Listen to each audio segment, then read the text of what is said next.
Welcome to our complete lecture on the bivariate simple regressions. This is the first of a two-part lecture series. There is assumption that you have watched simple statistics videos suggested in the second week of the lectures, and you have watched a video of me teaching on Introduction to Regression Analysis. If so, then we are good to go. For the sake of continuity, we will follow on from the sales and advertising expenditures example from the video Introductions to Regression Analysis and the lecture notes. Now, the first concept we are going to discuss is the population regression. Recall that the population includes every observation possible, so in this example, the population is all the travel agencies in the Tampa area. Now recall that a sample regression was a line of best fit for the sample of firms managers were surveyed, while the population regression line is simply the line of best fit using every firm in the population. Suppose we plot every firm data in the entire population. Sales and advertising expenditures are on the scatter graph. This means all firms in the entire Tampa area.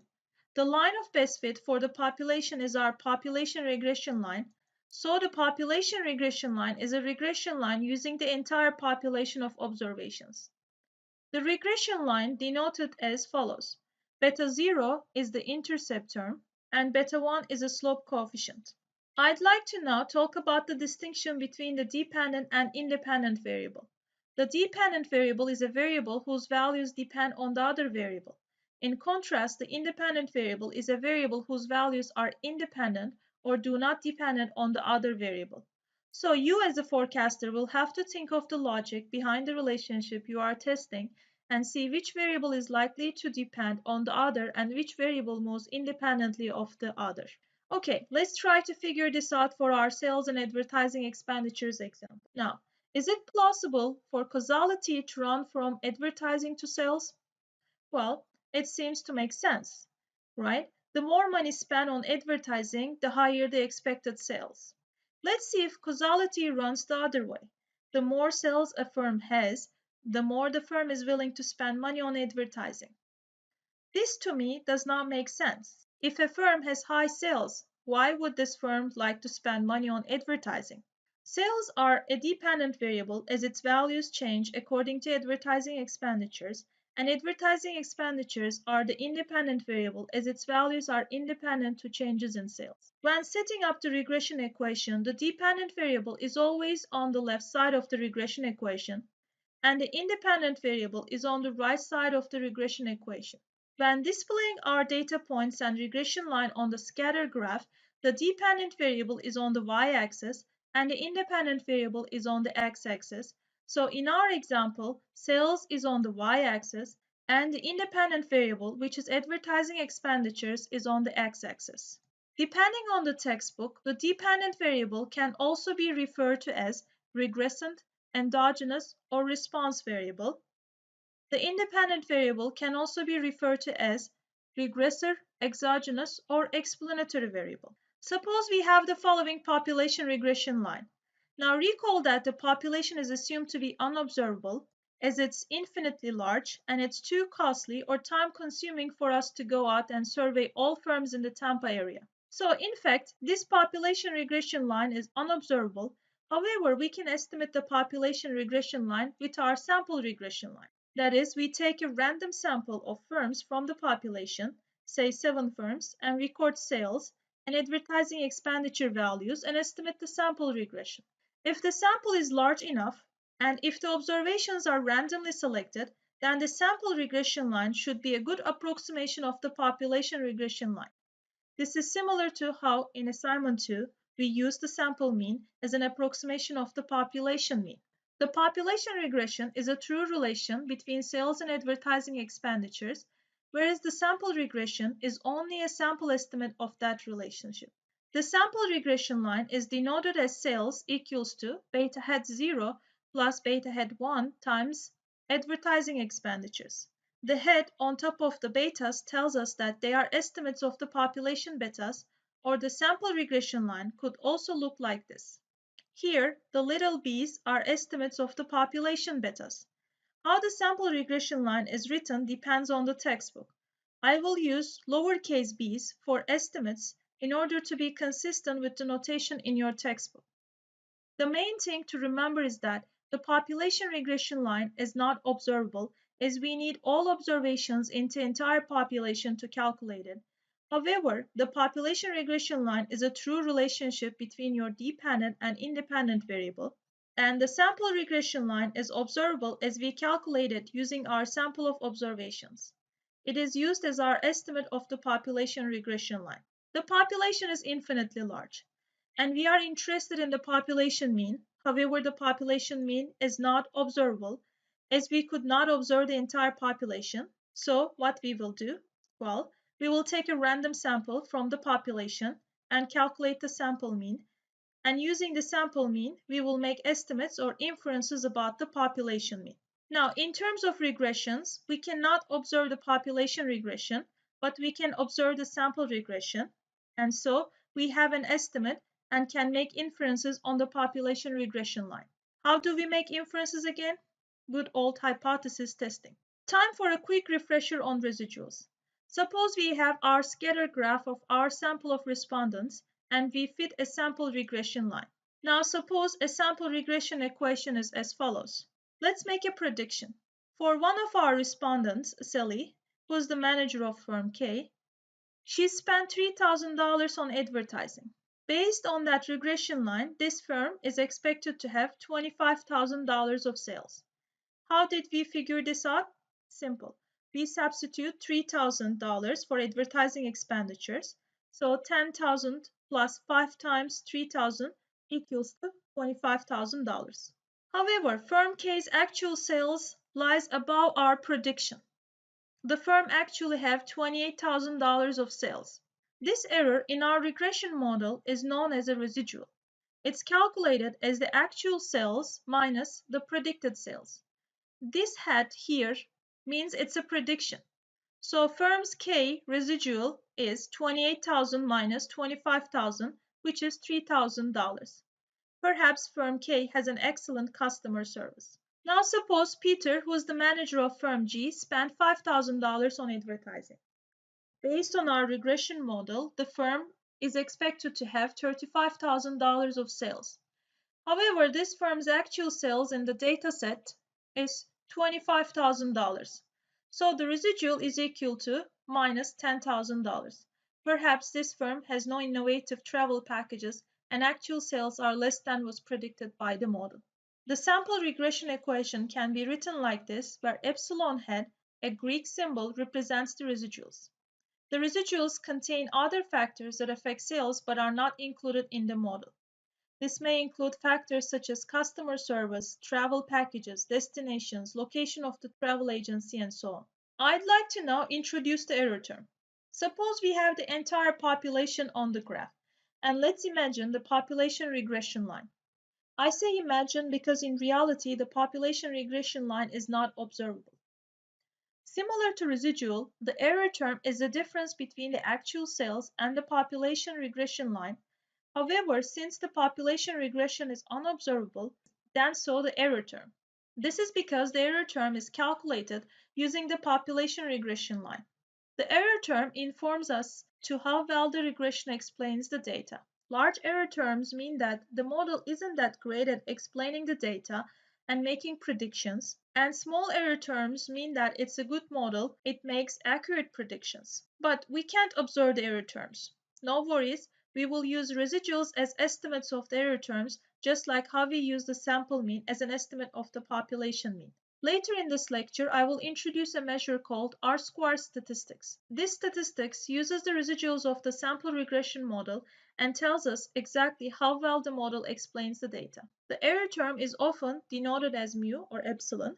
The residuals are denoted as mu hat or epsilon hat or E in our lectures and our textbook. We will use E, so E is an estimate of mu or epsilon. Always remember that hats mean that these are the sample estimates, so from now on, we will use epsilon when referring to the error term, and the residual will be expressed as mu hat or E. The best way to learn regressions is through an example question. You survey 7 random managers and record down the current advertising expenditures and sales. You estimate a simple regression line, and the output is as follows. This Excel output is easier for some of you, but is not as hard as it looks. We are going to break this down into little pieces as we work through in this example. What is the sample regression line? If firm H is planning to spend $7,000 on advertising expenditures, what are expected sales? Is there a statistically significant relationship between sales and advertising expenditures? So let's start with part A.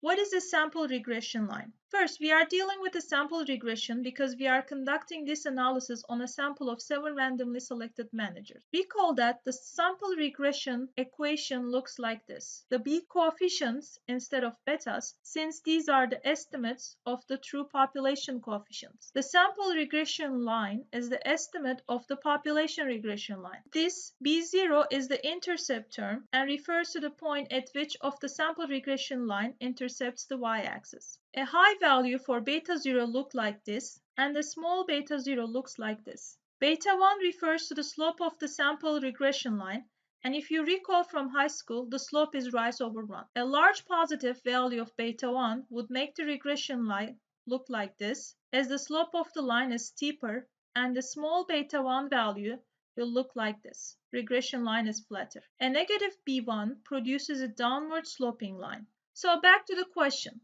What is a sample regression line? Well, basically this question is asking us to write B0 and B1. Let's look at the regression output table again. The section of the table that contains up to beta 0 coefficients is here. More specifically, these values here under the label coefficients. The first term is beta 0, that is why it says intercept here. The second term is beta 1, its label says advertising expenditures. This is because advertising expenditures is the x variable in the regression equation, so B1 is a slope or the effect of advertising expenditures on the y variable. Substituting these estimated values in the sample regression equation gives us this. This is the estimated line of best fit is calculated by Excel for the 7 data points. In our sample, if firm H is planning to spend $7,000 on advertising expenditures, what is your prediction of this firm's sales?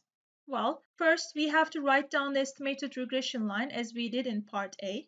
This tells us how to make predictions for sales based on some firm's advertising expenditures level. All we have to do is insert the firm's spending level here and calculate the value for sales. So in this firm's case, we substitute $7,000 for advertising expenditures and the firm's estimated sales is 46,363.03. So based on firm's level of advertising expenditures, we predict the sales to be close to $46,363. This is what we expect given the information we have. Part C.